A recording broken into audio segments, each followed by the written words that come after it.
বিএনপির পছন্দের নামের তালিকা সার্চ কমিটির কাছে পাঠিয়েছে জোটের শরিক ৬ দল। খালেদা জিয়ার অনুমোদনের পর এই তালিকা পাঠানো হয় বলে জানিয়েছেন জোট নেতারা। নাম ঠিক হয়েছে ঐকমত্যের ভিত্তিতে। নির্বাচন কমিশন গঠনে সার্চ কমিটিকে নাম পাঠানোর বিষয়ে দফায় দফায় বৈঠক করেন জোটের নেতারা। জোটের নিবন্ধিত ৬ দল এলডিপি, বাংলাদেশ জাতীয় পার্টি, খেলাফত মজলিস, বাংলাদেশ ন্যাপ, জমিয়তে উলামায়ে ইসলাম ও মুসলিম লীগ নামের জন্য সার্চ কমিটির চিঠি পায়। প্রতিটি দল নিজেদের পছন্দের তালিকা অনুমোদনের জন্য পাঠায় বিএনপি চেয়ারপারসন বেগম খালেদা জিয়ার কাছে।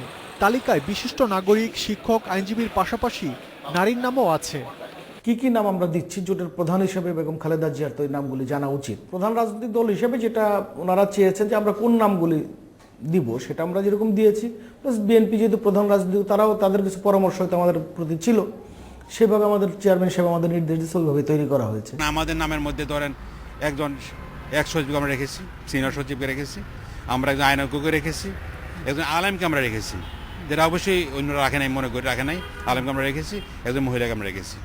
নিরপেক্ষ নির্বাচন কমিশন গঠনের লক্ষ্যে জোটগত আন্দোলনের অংশ হিসেবেই ঐকমত্যের ভিত্তিতে নাম দেওয়া হয়েছে বলে জানিয়েছেন বিএনপি নেতারা। আমি জানি যে বিএনপি থেকে 5টা নাম গেলে এই 5টা নাম আগে হয়তো বাদ হয়ে করবে না, তাহলে এখন আমরা 6 জনে একই 5টাই নাম দিলাম, তো 5টাই তো গেল। তার থেকে যদি অন্যান্য দলগুলি যদি আরো 2-4টা ভালো নাম দেয়, এখানে আমাদের তো কারোর প্রতি হিংসা বিদ্বেষের ব্যাপার নাই।